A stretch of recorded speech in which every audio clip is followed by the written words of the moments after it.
नमस्कार. एक अतिशय महत्त्वपूर्ण आणि अतिशय धमाकेदार अशी जाहिरात आपल्या सगळ्यासमोर आहे. टोटल पदांचा विचार कराल तर थोडीशी कमी वाटतायत, बट चान्सेस सगळ्यांना मिळत आहेत. लिपिकवाल्यांना चान्स मिळतोय, इंजिनिअरिंगवाल्यांना चान्स मिळतोय, त्यानंतर स्टेनोवाल्यांना चान्स मिळतोय, सामान्य पदवीधरांना पण चान्स मिळतोय. तर अशी ओव्हरऑल एक चांगलीच आपण वॅकन्सी म्हणूया, नोटिफिकेशन जाहिरात म्हणूया. तर ह्याची जी सुरुवात आहे फॉर्म फिलिंगची, तर ती सगळ्यात लक्षात घ्या. 20 तारखेपासून 20 नोव्हेंबरपासून सुरू झालेली आहे, तुम्ही बघू शकता. आणि शेवट 19 तारखेला आहे. तुम्हाला ऑलरेडी आपल्या टेलिग्राम चॅनलवर अपडेट आपण करत असतो की कोणत्या कोणत्या फॉर्म फिलिंगच्या डेट्स ज्या आहेत तर त्या आलेल्या आहेत. तर स्टडीज फेस मराठी जॉईन करा. आता जस्ट ह्याची पोस्ट टाकलेली आहे आणि हॉल तिकीट तुम्हाला परीक्षेच्या 7 दिवस आधी येईल असं त्यांनी सांगितलेलं आहे. सगळ्यात महत्त्वाचं तुमचा पेपर जे आहे तर ते IBPS ही कंपनी घेणार आहे, लक्षात घ्या. तुम्हाला पदं कोणती कोणते दिलेत अंतर्गत बघा. इथं वरिष्ठ लेखा अधिकारी 2 पदं आहेत. अहर्ता बघून घ्या, कारण की गट अचं पद आहे. जास्त आपण या गोष्टीवर एवढं फोकस करत नाही. गट लेखा अधिकारी गट पद 3 पदं आहेत एकूण. आणि ही जी पदं आहेत ती कॉमर्सवाली पदं आहेत. सगळ्यात महत्त्वाचं कॉमर्स आणि प्लस एक्सपिरियन्स. सहाय्यक लेखा अधिकारी एकूण 6 पद आहेत. याच्यामध्ये मात्र तुम्हाला काय करायचं आहे, post shall be made directly recruitment from the among the candidate post second class degree in commerce. ज्यांच्याकडे कॉमर्सची डिग्री आहे बस, जो की सेकंड क्लासमधून पास झाला आहे तर तो एलिजिबल आहे, लक्षात घ्या. कॉमर्स सेकंड कॅन्ड लेखा सहाय्यक अधिकारी commerce second class degree eligible. उपलेखापाल तर तो सुद्धा जो कॉमर्स डिग्री मिळालेली आहे त्याला फक्त सेकंड क्लासमधून तो इथं एलिजिबल आहे. पेमेंट बघा 34,400 पेमेंट आहे. पहिलं पेमेंट 60ला जात आहे, तर जबरदस्त पेमेंट आहे. जागा थोड्या इथं कमी आहेत. त्यानंतर सगळ्यात महत्त्वाचं कनिष्ठ अभियंता स्थापत्य सर्वाधिक जागा असणारं पद आहे. तर याच्यामध्ये जर तुम्ही पाहिलं तर एकूण 144 पदं आहेत आणि स्थापत्य अभियांत्रिकी किमान पदविका किंवा पदवी. सो इथं तुम्हाला डिप्लोमा बी चालतोय, डिग्री बी चालते. उच्च शैक्षणिक अर्हता धारण असलेली व्यक्ती ही ग्राह्य धरली जाईल. समजा आता डिप्लोमा आणि डिग्रीवाला आहे तर मग तिथं डिग्रीवाल्याला नेहमी काय दिलं जाईल तर थोडंसं आपण त्याला जास्तच पुढे धरू. त्यानंतर बघा इथं वेतन श्रेणी जी आहे ती पण जबरदस्त आहे. खूप जबरदस्त अशी वेतन श्रेणी देते महाराष्ट्र जीवन प्राधिकरण. त्यानंतर कनिष्ठ अभियंता यांत्रिकी, तर याच्यामध्ये सुद्धा तेच आहे की तुम्ही जर डिप्लोमा केला असेल किंवा डिग्री केली असेल तरी चालते, पण कोणता कोणता मेकॅनिकल इंजिनिअरिंग, ऑटोमोबाईल इंजिनिअरिंग किंवा प्रोडक्शन इंजिनिअरिंगमध्ये तुम्हाला किमान 3 वर्ष कालावधी पदविका धारण केलेली असावी अशी व्यक्ती. तर इथं त्यांनी सरळ सरळ लिहिले की बाबा डिप्लोमा असेल तुमचा चालेल. या तिन्ही क्षेत्रामधून डिप्लोमा चालतोय. पदं 16 आहेत, चांगली आहेत पदं. त्यानंतर उच्च श्रेणी लघुलेखक, तर हे तुमचं आहे स्टेनो. तर याच्यामध्ये तुम्हाला 120 शब्द प्रति मिनिट यापेक्षा कमी नाही इतक्या गतीचे लघुलेखन. आणि त्यासोबत तुम्हाला इथं 40चं मराठी आणि इथं 40चं इंग्लिश आणि 30चं लक्षात घ्या इथं शासकीय टंकलेखनसुद्धा म्हणजे आपलं टायपिंगसुद्धा पाहिजे आहे. त्यानंतर इथं तुम्हाला लक्षात घ्यायचं आहे की निम्न श्रेणी लघुलेखक वन्स अगेन हे शॉर्ट हँडच आहे. इथं मात्र तुम्हाला 100 शब्द प्रति मिनिट कमी नाही यापेक्षा, 40 शब्द प्रति मिनिट कमी नाही यापेक्षा इंग्रजी आणि 30 शब्द कमी नाही यापेक्षा मराठीचं तुम्हाला टायपिंग हवं आहे. त्यानंतर कनिष्ठ लिपिक, तर आता लिपिकडे आलो आपण, जिथे तुम्हाला फक्त पदवी हवी आहे. समतुल्य अर्हता आणि तुम्हाला इथं 30 शब्द प्रति मिनिट इथं थोडंसं यांनी केलं मराठी आणि 40 शब्द प्रति मिनिट इंग्लिश तुमचं टायपिंग असलं पाहिजे. त्यानंतर पुढचं पद जर बघाल तर सहाय्यक भांडारपाल चांगलं आहे.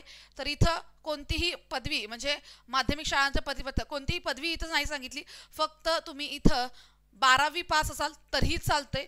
आणि इथं ज्यांनी टंकलेखन शासकीय प्रमाणपत्र 30 शब्द प्रति मिनिट किंवा 40 शब्द, आता इथं बघा किंवा म्हटलेलं आहे, तुमच्याकडे मराठीचं असेल तरी पण चालतंय किंवा तुमच्याकडे 40चं असेल तरीही चालतंय. इथं त्यांनी किंवा टाकलेलं आहे. थोडंसं या गोष्टी बघून घ्या, तुम्हाला जास्तच काय होईल, चान्सेस वाढतील. त्यानंतर पुढे बघूया आपण स्थापत्य अभियांत्रिकी सहाय्यक 48 पदं आहेत टोटल.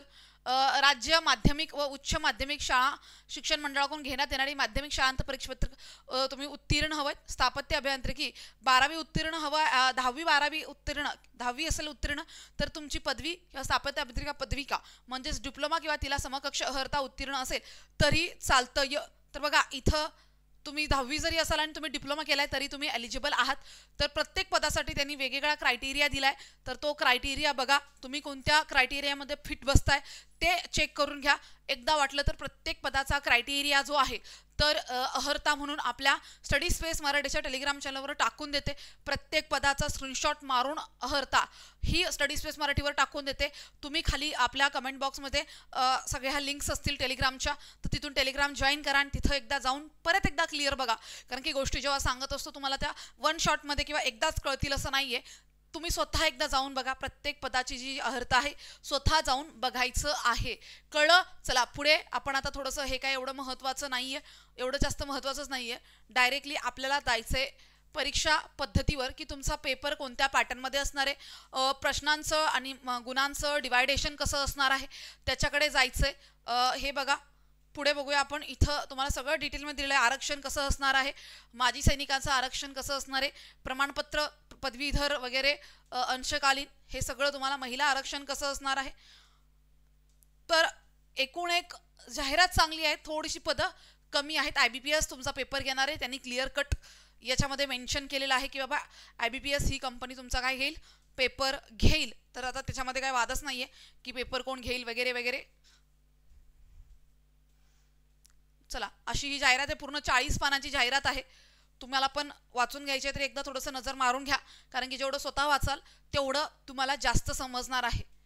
स्वतः वाचाल तेवढं जास्त समजेल. खूपच मोठी जाहिरात आहे. फक्त आपल्याला काय करायचं, पेपर पॅटर्न तुमचा कसा आहे तो पेपर पॅटर्न बघायचा आहे की कोणते गुणांचं वाटप इथे आहे बघा. गुणांचं वाटप आपल्याला बघायचं आहे. हां, इथं जर तुम्ही बघाल प्रत्येक पदाचं गुणांचं वाटप क्लिअर कट दिलेलं आहे. थोडंसं मोठं करू आपण. तर बघितलं तर कनिष्ठ अभियंता जर तुम्ही पाहाल, कनिष्ठ अभियंता, तर कनिष्ठ अभियंतामध्ये तुम्हाला मराठी 10 प्रश्नासाठी, इंग्रजी 10 प्रश्नासाठी, GK 15 प्रश्नासाठी, बौद्धिक चाचणी ही म्हणजे रिझनिंग 15 प्रश्नांसाठी आणि तुमचं टेक्निकल 50 प्रश्नांसाठी असणार आहे. सेम इथं जर बघाल लघुलेखक, इथं थोडं लघुलेखकसाठी इथं 40चं असेल, कारण की बाकी सगळं काय केलेलं आहे यांनी 15-15चं डिवायडेशन दिले. आणि तुमची व्यावसायिक चाचणी सुद्धा असणार आहे 80 गुणांची, ते पण लक्षात घ्या. निम्न लघुलेखक जर तुम्ही पाहाल, निम्न लघुलेखक त्याच्यामध्ये 25-25चं आहे. कळलं? तर हे तुम्ही इथं करू शकता. लघुलेखक किंवा टंकलेखकला सगळेजण एलिजिबल आहेत असं म्हणू शकतो आपण. कारण की बघा इथं 25-25चं पॅटर्न आहे. हा एक थोडंसं लक्षात ठेवा, 25चं पॅटर्न असणारा. आणि कोणती पात्रता असणार, किंवा आपण बघूया की तुमचा पेपर कोणत्या लेवलचा असणार. तर लेवल जो आहे 12वी लेवल असणार आहे. सहाय्यक भांडारकार वन्स अगेन 25-25चं आहे. बघून घ्या 25-25चं तुम्हाला काय दिलंय, पॅटर्न दिलेला आहे. स्थापत्य भांडारपालसाठी एलिजिबल आहात बरेच जण भांडारपालसाठी अवेलेबल आहात. त्यानंतर स्थापत्य अभियांत्रिकी 10-10, मराठी इंग्रजीला 10-10 आणि GK आणि रिझनिंगला 15-15 आणि तुमचं टेक्निकल 50 प्रश्नांचं असणार आहे. अशा पद्धतीने प्रॉपर इथं जर तुम्ही पाहाल तर टोटल किती आहेत रे सगळी पदं. इथं जर तुम्ही बघाल तर लेखा अधिकारी सुद्धा असंच आहे, 10-10, इंग्रजी मराठीला 10 आणि 15-15 असणारे रिझनिंग आणि GKला. आणि तुमचं 50चं काय असणार आहे, तुमचं टेक्निकल असणार आहे. त्यानंतर सहाय्यक लेखा अधिकारीला पण सेमच आहे, 50चं टेक्निकल, 15-15चं GK आणि रिझनिंग आणि इंग्लिश मराठी 10-10ला असणार आहे.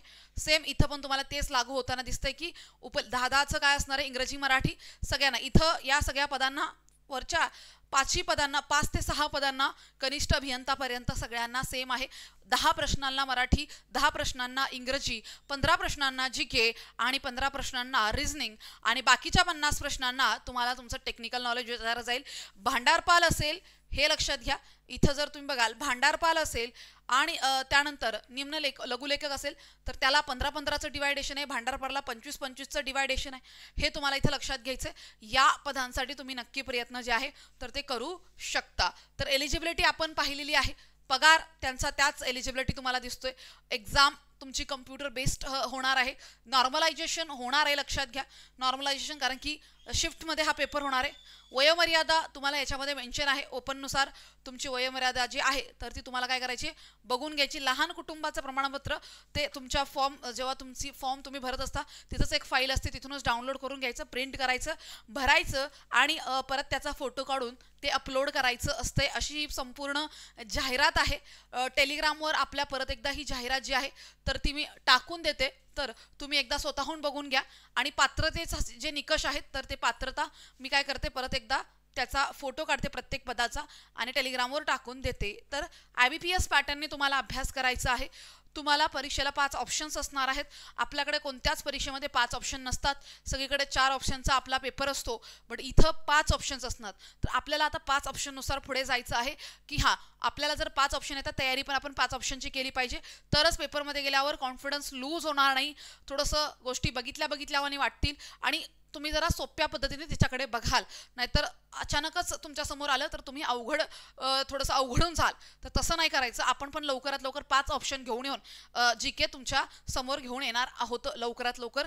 जर तुम्ही नवीन असाल तर आपल्या चॅनलला सबस्क्राईब करून ठेवा. लवकरात लवकर आपण MGVचे लेक्चर जे आहेत तर ते सुरू करणार आहोत GKचे 5 ऑप्शन सहित. Thank you so much.